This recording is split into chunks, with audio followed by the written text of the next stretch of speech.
Hey guys, GrincherZ here, and welcome to the first in my series of counter meta deck techs. What this series looks to do is pick out one of the stronger decks that is the most prominent on the ladder, and then show you a deck that I feel has a very strong matchup against it. So if you're out there and you're seeing the deck that I'm talking about and you're just not quite sure how to approach it, it's beating you down, I got you covered. So first off, what is popular right now? And if you look on the ladder, right after a patch, especially right after an expansion, Rise of the Bloodborne just came out, we're already seeing a ton of aggressive decks. And this is because there's a lot of disorder on the ladder, and people are going to be trying to play big things because there's a lot of big minions that just got released. We got a lot of new toys, and people are kind of unsure.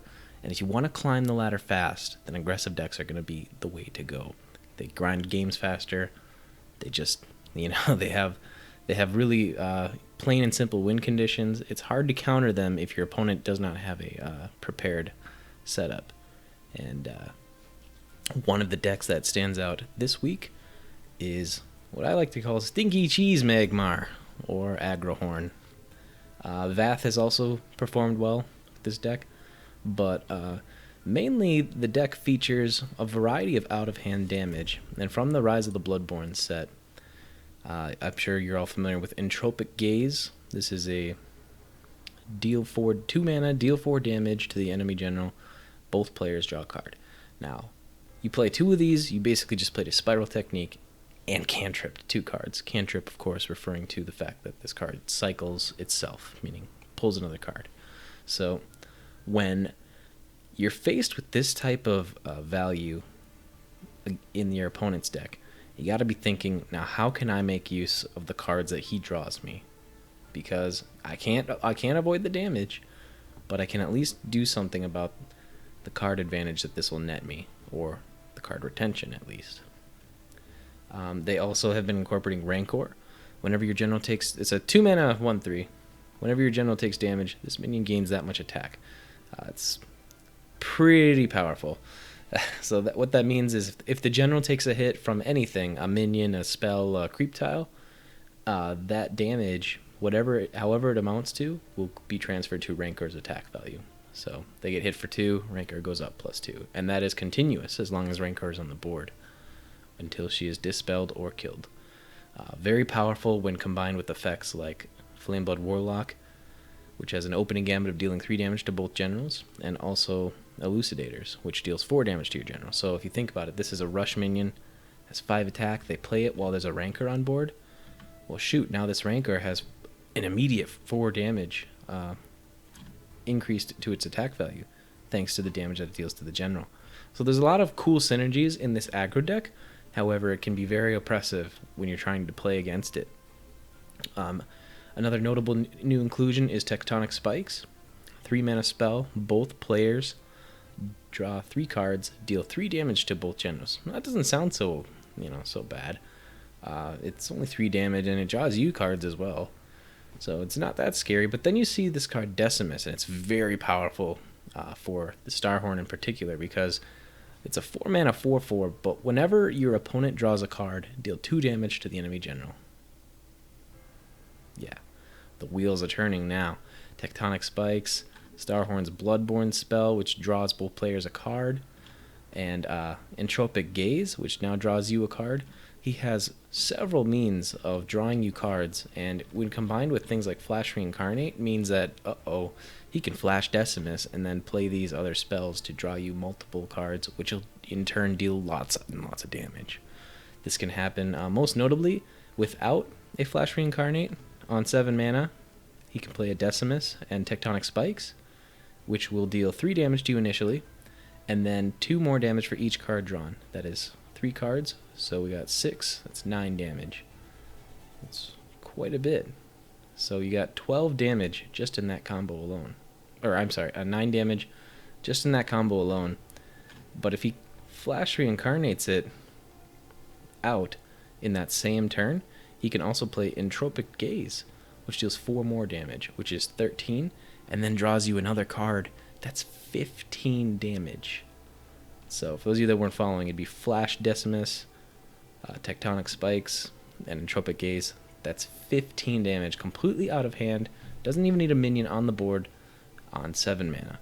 That's very potent, very scary. It does have the as a caveat of him needing to be able to take the 3 damage from the tectonic spikes, but that's rather, that's rather easy to do. So, and alongside those, these new effects, they've got the tried and true Thumpadator, which is Elucidator and Thumping Wave, Tigers and Thumping Waves, Tigers and Fortitudes. The Flame Bloods are new.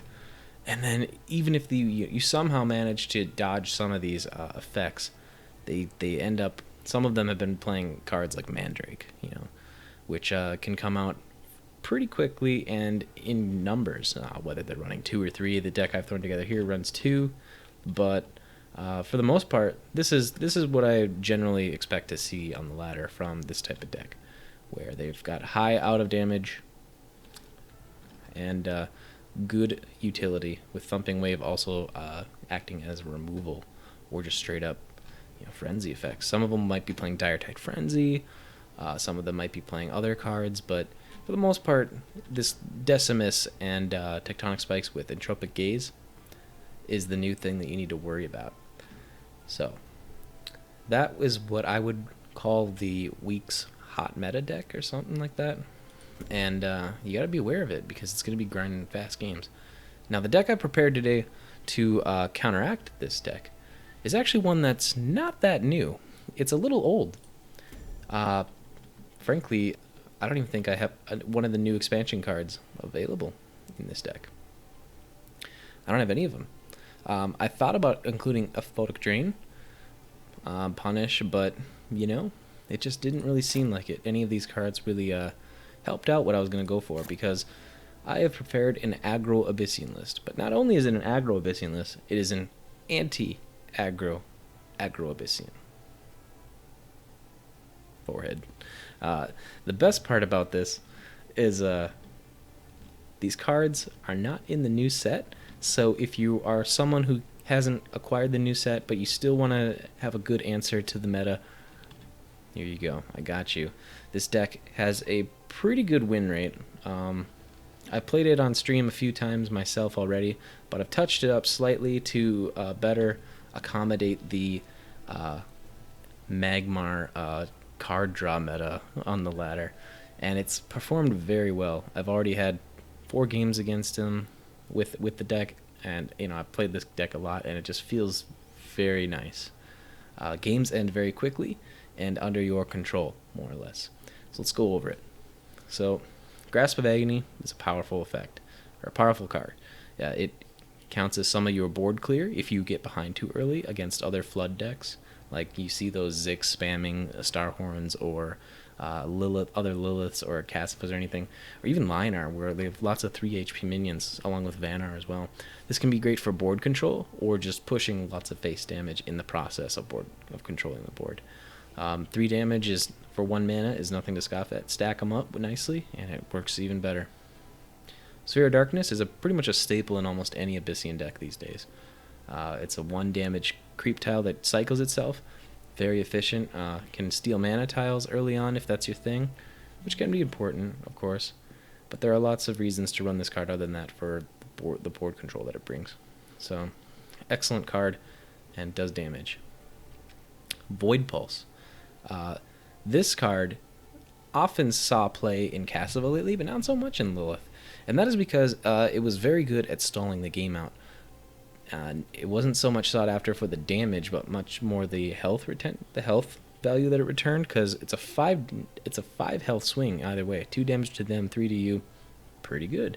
Can ping artifacts, but the most important part is that against Magmar, it's very mana efficient. So this is going to help our matchup immensely. It's going to keep us healthy so we can keep smacking and trading with our general, while also pushing them closer and closer to losing the game. Demonic Lure, pretty straightforward card there.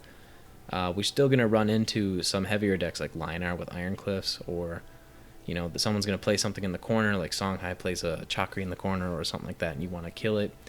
This is a very good tool. It also has good synergy with Grasp of Agony, and overall just great power and great utility. So I would definitely recommend this because not every game is going to go perfectly, and you're definitely going to need to throw things away from you that you can't tank. Flameblood Warlock, he's our guy. This guy, you can play him on your opener.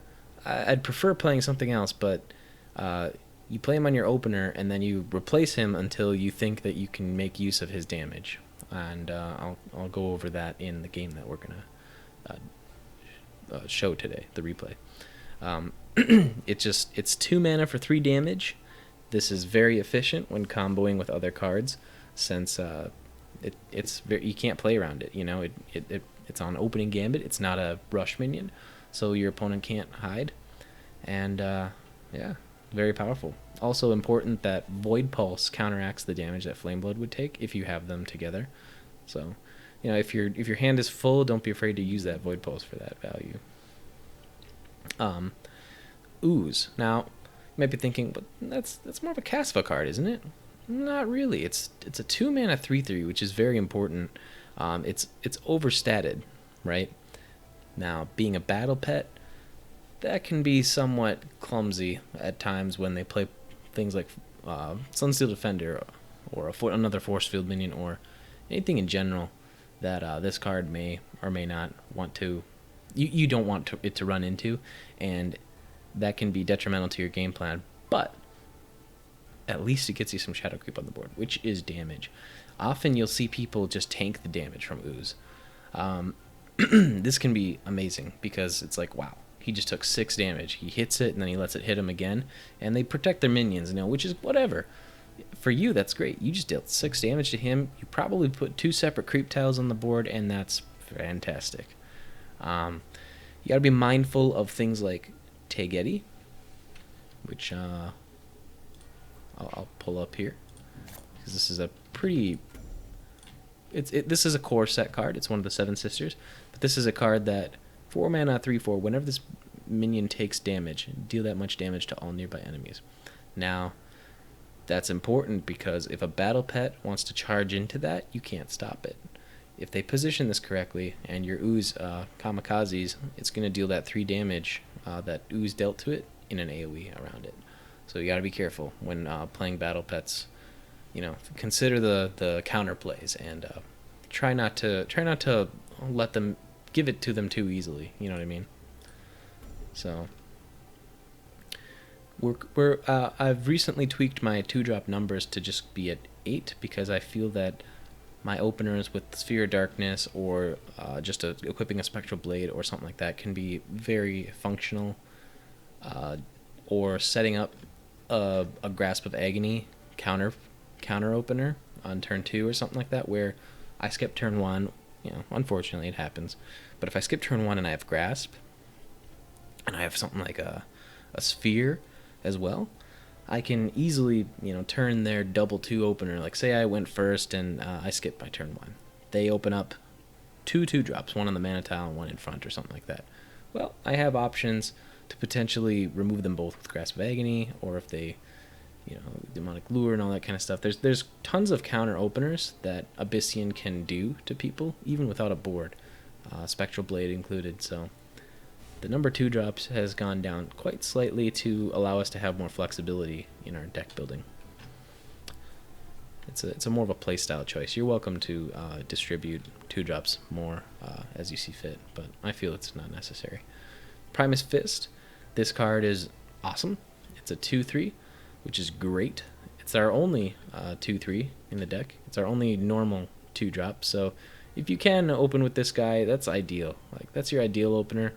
We're not running anything else that you know, has certain risks inherent in playing it.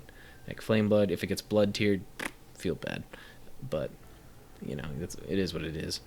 If Ooze does something silly, you know, hey, it's whatever. Primus Fist is your ideal opener, and I would recommend mulliganing any cards that, you know, like Spectral Revenant or whatever that comes into your hand too quickly for Primus Fist. And if not, then that's fine. It's not a big deal. But he has good synergy with any minions that stick on the board because it pushes 2 face damage with his opening gambit of giving a nearby minion +2 attack this turn. Also has great synergy with Saber Spine Tiger, which is out of hand damage. and we run other effects for Tiger that we'll go over. So yeah, solid 2-drop, lets us push more damage, and that's A-okay. Spectral Blade. Your general gains 2 attack. It's an artifact, by the way. Whenever your general destroys an enemy minion, restore 2 health to your general. This card is extreme value. So that means whenever you kill something with this equipped, and that's not, deal damage to it and then finish it off with something else, that is the killing blow, you will receive 2 health back to your general. So if I kill a 2/3 with this straight up, like a Healing Mystic or a Primus Fist, that means I took no damage for the turn, which is pretty cool, right? And it's pretty efficient since the damage, even though it overkills on 2/3s, it's just efficient for healing. Now, the other flip side of this is that it lets us push face damage easily with our general. It lets us, basically double up on the damage to their face and hit them twice for one turn. So that's always nice. If you have this and you're able to go face with it and they have nothing scary on the board, go for it. Don't be afraid to just smack them with the Spectral if it's your best play. Very, very high value card. And the healing lets you stay afloat in aggro matchups, which is very nice because we are the deck that wants to queue into aggro decks because we have the tools to survive their aggression while also turning their aggression against them. So now, Elsewin Loremaster, this is a one-of for me. I've experimented with 2, and frankly, I don't see this card being played enough consistently to run 2 of them. However, if consistency is your thing, I would definitely not be opposed to running 2. It's more of a personal thing that I just feel like the only time I ever played this card is with if I'm stealing something really cool, like Holy Immolation or Thumping Wave or something like that, or some other similar damaging effect, or I'm stealing my opponent's Void Pulse in the mirror match or Grasps. It's very useful for cycling back a demonic lure. Like, say I'm in a liner matchup, right? They drop Iron Cliff, I gotta lure it. And I don't really have much else to do but get another lure just in case they play another Iron Cliff. Sometimes that happens when you're behind on board, if they answered you too perfectly, So you can get all sorts of your spells back. It's really powerful with Void Pulse because if you, on 5 mana, you can Void Pulse, also in Void Pulse. You dealt 4 damage, you healed for 6. Pretty good. There's lots of useful utilities, or useful plays making capabilities at Alsuin. This is one of my favorite cards in the game, and two of, one of, your call. I choose one of. It's complete freedom there. It's very powerful. Blazehound. Kind of a scary concept card against the deck that we're thinking about, right? The one, the caveat being like Decimus is a card. If there's a Decimus on board and I play Blazehound, I'm going to take damage. Oh, same goes for Sphere of Darkness. I should have mentioned that. If you draw cards while this is on the board, you will take the damage immediately. It is not only on your opponent's turn. It'll be anytime. So you got to be a little careful. That also goes for Spelljammer, but we'll get to that. But the thing about this card is that it has a very aggressive stat line. 4/3s are very attractive as far as damage goes. It also has that 3 health, which makes it just resilient enough for your opponent to not be able to kill it straight away with their general. But it's very, very, very powerful. Drawing a card right away lets it cycle itself, so that's good. And in an aggro deck, you can't really afford to care about your opponent's card advantage unless you have the option to do something else other than Blazehound. So playing Blazehound as an opener going second in response to weaker looking appearing openers. For example, if your opponent has no opener and you play Blazehound, going second, it's not a bad play at all. Lets you cycle the card, puts a strong body on the board, and they'll likely do something silly to remove it if they don't have a very efficient way to do it. And at the worst, it does, or at the best, it does 4 damage to the face, and it maybe might even do more. So great card. Ritual Banishing.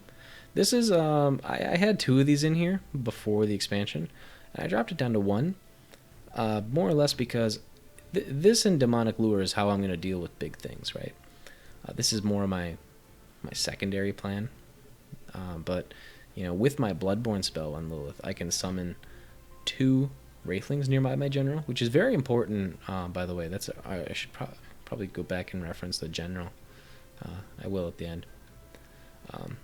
But you can play your Bloodborne spell on the Wraithlings, which is, boop, play your Bloodborne spell, get 2 Wraithlings, sacrifice 1, kill the big minion. Done. Well, not a lot of people are playing big decks out there, big minions, or not a lot of the plays that you want to be making are the ones that are going to be removing big minions and pushing damage. So you're going to want to, I guess I tempered my deck by only running the 1. Just because I wanted 4 removal cards rather than 5, and I opted for another Dark Seed instead, which I'll get to. You can always tech in more as the ladder, shifts, because this deck may just be a couple day thing. Suddenly all the Magmar disappear and you're just seeing big, tough, mid-range liner, and you're like, hey, whoa, calm down. I don't really want to fight your Ironcliff. I don't really want to see those Elix. I don't want Aegis Barrier, what's that? Because we're not running Dispel, so you got to be a little cautious against decks like that.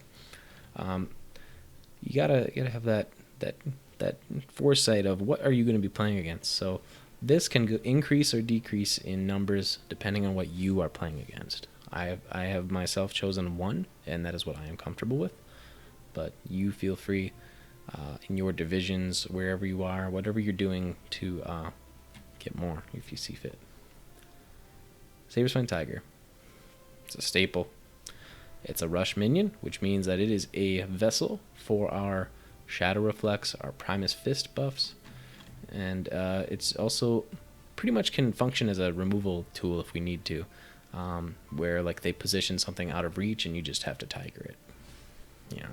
Don't be afraid to use the Tiger to remove a ranged minion or a threat in a corner that you otherwise can't.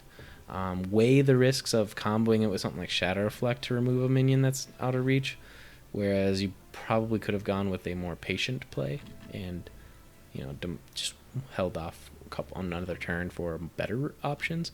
But you got to do what you got to do. So great body for our deck, and serves a lot of purposes. Shadow Reflect. That's 5 damage for 3. It works for Magmar. They got Thumping Wave. It's all, and this card predates Thumping Wave. It works very well in Lilith because we'll often get a leftover minion on the board. They might not clear every little thing. We might have a Primus Fist. The only minion that this card cannot go on is Ooze. That's because it is a battle pet and it will attack before you get to play the spell. And it's unlikely that it will hit the correct target. If you play this and you put Shadow Reflect on in the same turn, good luck getting it to hit whatever you want it to hit. So very powerful card. We're running it at a 2 of.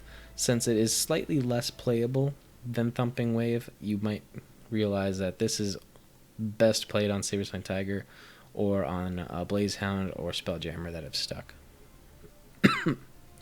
Dark Seed. This is my card to counter Starhorn. Simply put, their hand is always full because they are constantly drawing both players' cards. Capitalize, man. What is Duelist 1 card draw, thing? If people end up running out of cards, they don't play enough card draw, or they play multiple cards a turn and hope that it wins them the game. Well, Starhorn, on the other hand, he plays multiple cards a turn, but his hand stays full. So does yours, and that's how you can make good use of Dark Seed. I would say that this card is best used when it is 4 damage at the worst, but it can get up to 6 damage for 4 mana, which is very nice. That's that's just 2 off a Spiral Technique for half the mana. It's not the most efficient card in the world because it doesn't do anything to the board, but it's definitely a great finisher, and it capitalizes highly on the matchup that is very prominent on the ladder right now. So awesome tech card. I put 2 in here because, like I said, it's not always playable. If they actually didn't draw cards and they're low on cards, 4 mana for 3 damage is not so good if they only have 3 cards. So you might replace it, and then you don't want to see this too frequently if things aren't going your way. But we're putting enough in there to give us the idea that this is how we want to finish our game, right? Spelljammer. This is probably the best card in the deck. There are so many people that will not kill your Spelljammer the turn you play it. They'd rather push face damage or answer whatever else is on the board. Like if you play this with your Bloodborne spell, they'd rather answer the Bloodborne spell and ignore Spelljammer because they're not used to Lilith suddenly shadow reflecting them for, you know, a spicy 8 damage with Spelljammer. So, you know, there's a lot of value to that. This card also keeps our hand high against, you know, normal matchups, and also has a great body for just contesting the board in general. Very powerful card. I recommend crafting 3 of these if you are more of a budget player right away, and you know, this will fit in a lot of decks. Give a lot of power. Now here's a card that you know, everybody knows. Spectral Revenant, aka George.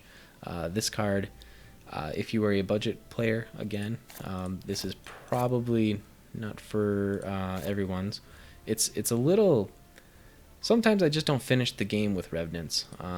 Sometimes I finish the game much earlier, or I finish the game with other cards instead of Revenant because his damage is kind of fixed, right? It's 6 to face and 4 to minion, or 4 if you hit a minion. So you can't combo it with Shadow Reflect. It would have to persist on the board. You could combo it with Primus Fist on 9 mana, but that's kind of unlikely. But there are lots of scenarios where this card is just really good for our deck in particular. If you are more of a budget player and you do not have the Revenants, I would recommend crafting the Spelljammers first, then the Revenants second. In the meantime, you can put in cards like Blistering Scorn, or, you know, there are other options like more healing if you look, like Healing Mystic. There are cards like that. You could also add in Void Hunter. If you have some cards like Deolthus, those could be powerful because a Deolthus that turns into a Tombstone can be a very powerful ally as far as preventing your opponent from pushing you into lethal range, and it can also carry things like Shadow Reflect, which is really scary. If you have that card, I would recommend. Sunsteel Defender is also a cool card, but there's nothing that's going to just straight up replace Spectral Revenant. If you don't have it, you're just going to have to make do. You could add in more Alcuins if you happen to have those. You could add in a Spectral Blade, more 2-drops so you have more consistent starting. But there's no card that I can say is a straight up replacement for this card.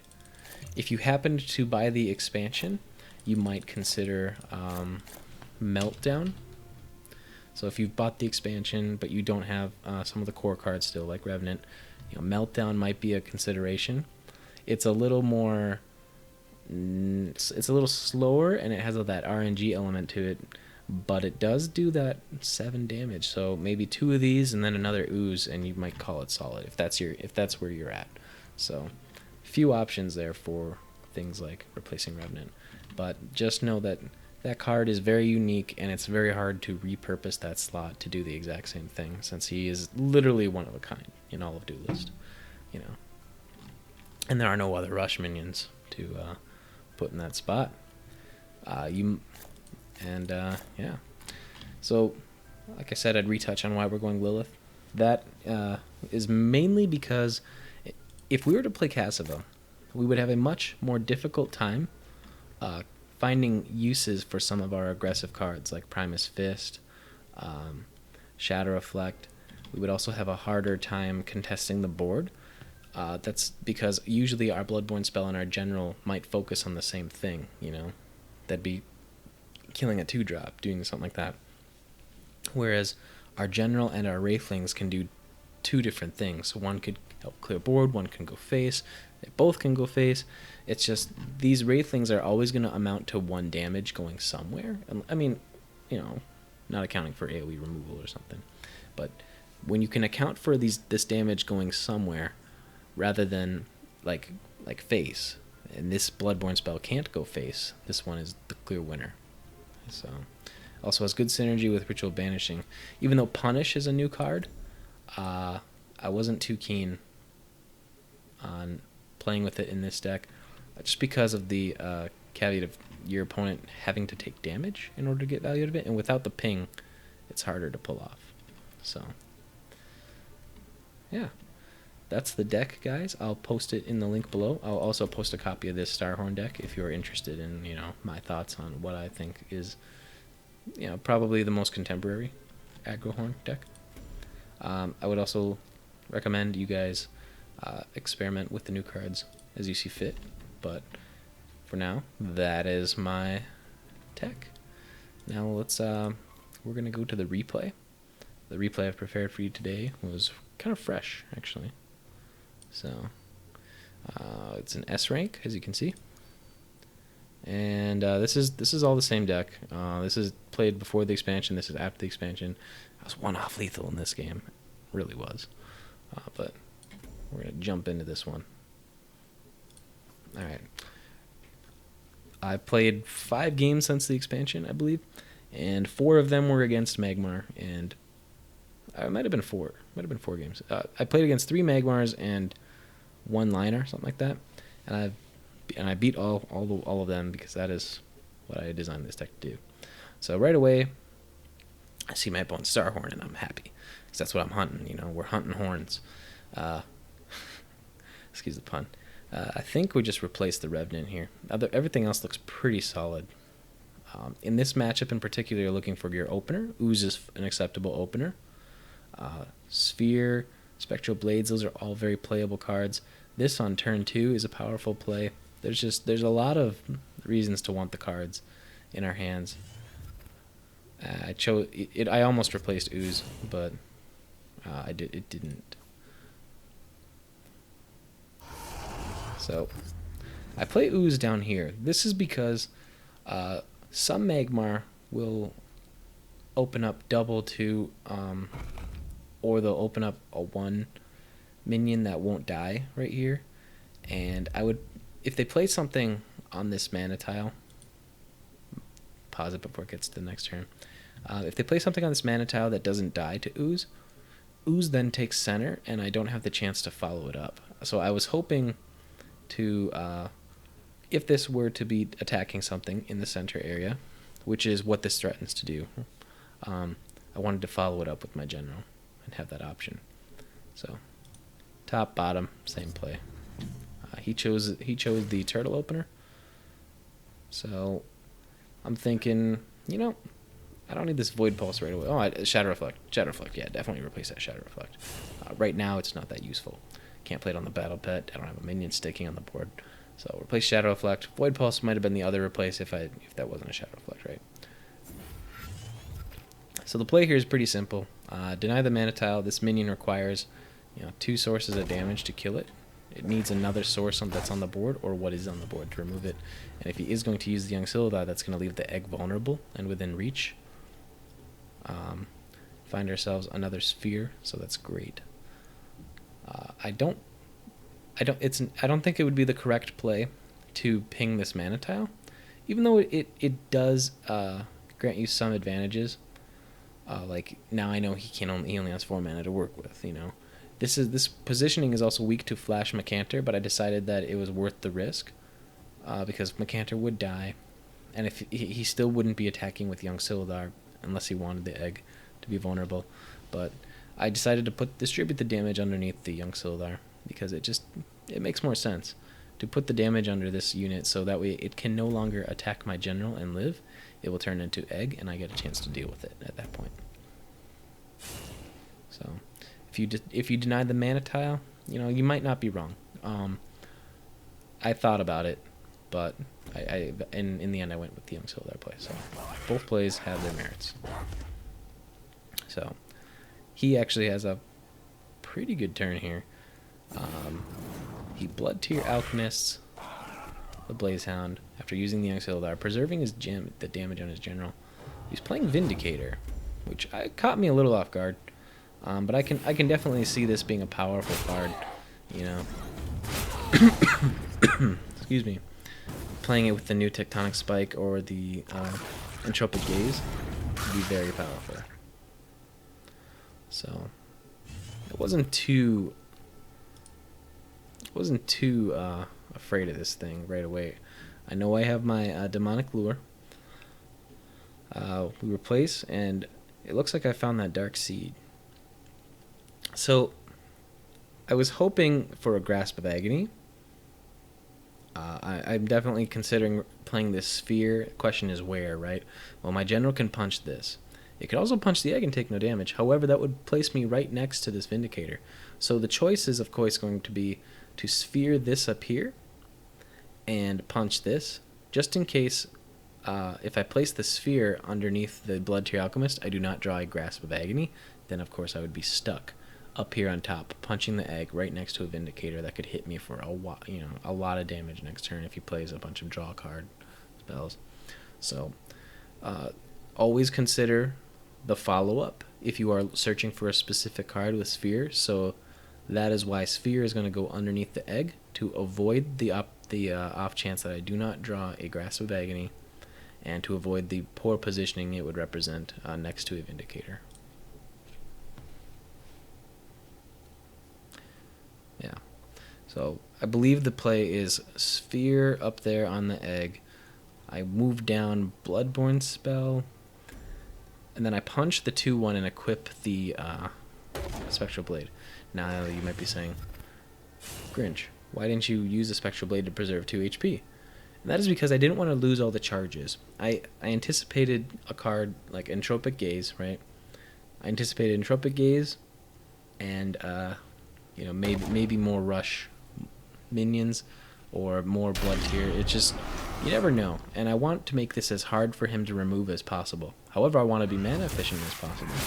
So equipping this is very, very it's proactive in my endeavor to push face damage. So next turn I have my full mana bar to deal with, and I have this healthy 3-charge Spectral Blade already equipped. I could have played the Void Pulse that turn. My thought was that I have the Alsuin Loremaster. Alsuin and Void Pulse is a great combo if I take too much damage here. If I play the Void Pulse and then he plays a spell like Seeking Eye, which is what they typically do, and we see it here, the Decimus Seeking Eye combo, sure enough, hits me for 2 damage, does 1 effect off the Spectral Blade. I could no longer use the Alsuin to get the Void Pulse back. So I decided to hold the Void Pulse just in case I wanted to wombo it with the Alsuin.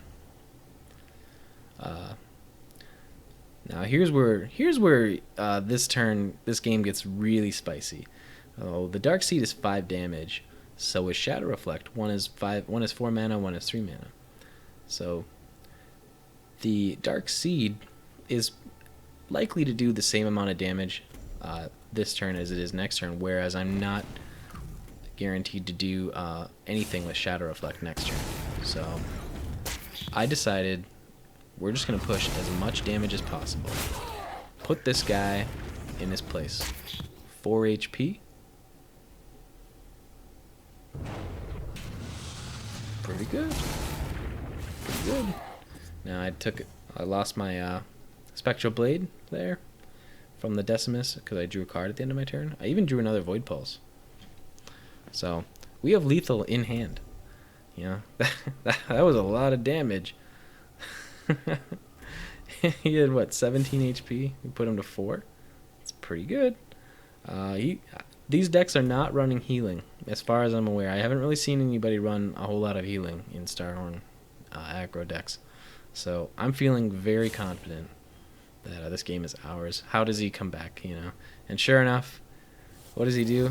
He tries to dissuade me from coming near him, but you know, maximize my damage here with Void Pulse, Dark Seed, boom. And I can tell you that the other games that I played against Magmar went very similar. The games are very quick in this matchup in particular, and we are much healthier and much more flexible. Because they are going to be drawing us cards, we can capitalize on that and gain a lot of face tempo value. So, like I said, games are quick with the deck. I hope you guys enjoyed this anti-meta deck tech video. Whatever, we'll come up with a better name later. I hope you guys enjoyed it. If you liked what you saw, you can follow my Twitch below. You can also like, subscribe, leave a comment, something like that. Yeah, let me know what you guys think. And hopefully we'll get another one up very soon about this type of thing. So, yeah. Have a good day, guys.